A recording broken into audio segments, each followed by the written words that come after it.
Redenominasi mata uang resmi Indonesia yaitu rupiah bakal segera dilakukan oleh Bank Indonesia. Menurut Gubernur Bank Indonesia Peri Warjio dalam konferensi pers virtual pada Kamis 22 Juni 2023, penyederhanaan tersebut telah disiapkan sejak lama.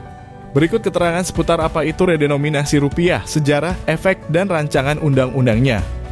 Apa itu redenominasi rupiah? Dikutip dari situs Bank Indonesia, redenominasi rupiah adalah tindakan penyederhanaan dan penyetaraan nilai mata uang saat kondisi ekonomi stabil serta sehat. Tindakan redenominasi dilakukan dengan menghilangkan beberapa angka nol pada nilai uang atau barang, sehingga menyederhanakan penulisan nilai barang, jasa, dan uang. Penyederhanaan penulisan berdampak pada sistem akuntansi dan pembayaran yang lebih simpel tanpa menimbulkan dampak negatif bagi perekonomian. Menurut Darmin Nasution yang saat itu menjabat sebagai Gubernur Bank Indonesia periode 2010 hingga 2013, redenominasi tidak akan merugikan masyarakat.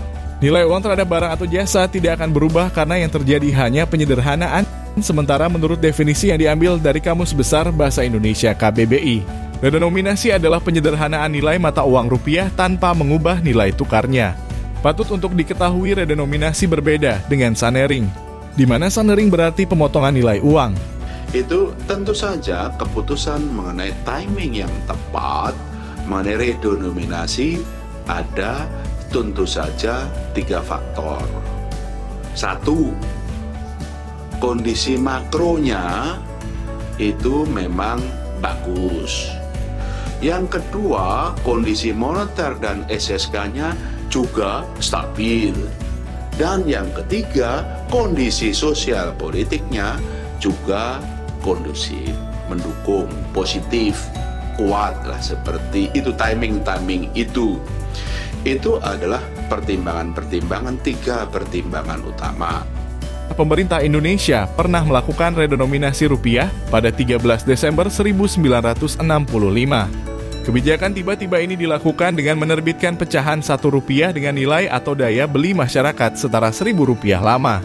Aturan ini berdasarkan penetapan Presiden nomor 27 tahun 1965 yang bertujuan mewujudkan kesatuan moneter di wilayah Indonesia. Redenominasi rupiah yang ramai dibicarakan saat ini sebetulnya sudah pernah dibahas pada 2017. Saat itu redenominasi ditargetkan bisa masuk dalam prolegnas atau program legislasi nasional pada 2018. Kemudian jika semuanya berjalan sesuai rencana maka per 1 Januari 2020 redenominasi bisa mulai dilakukan di Indonesia. Namun seperti diketahui target tersebut tidak terpenuhi. Gubernur Bank Indonesia periode 2013-2018. Agus Martowardojo menyebutkan penyederhanaan atau redenominasi rupiah bertujuan membuat mata uang Indonesia lebih efisien, makin berdaulat, dan bergengsi jika dibandingkan negara lain. Redenominasi hanya mengubah penulisan dengan mengurangi angka nol, bukan nilai mata uang terhadap barang atau jasa. Agus mengatakan jumlah nol yang sangat banyak pada rupiah membuat sistem teknologi terkait pendataan dan informasi keuangan menjadi tidak efisien. Dengan mengurangi nilai nol, maka efisiensi dan aktivitas ekonomi makin simpel sehingga rupiah bisa sejajar dengan mata uang negara lain di dunia. Redenominasi rupiah masuk dalam 19 prolegnas jangka menengah tahun 2020 hingga 2024 yang akan menjadi fokus Kemenko. Topik ini tercantum dalam Peraturan Menteri Keuangan dalam kurung PMK nomor 77 tahun 2020 tentang Rencana Strategis Kementerian Keuangan 2020 hingga 2024. 2 alasan redenominasi rupiah dalam Permenko tersebut adalah A.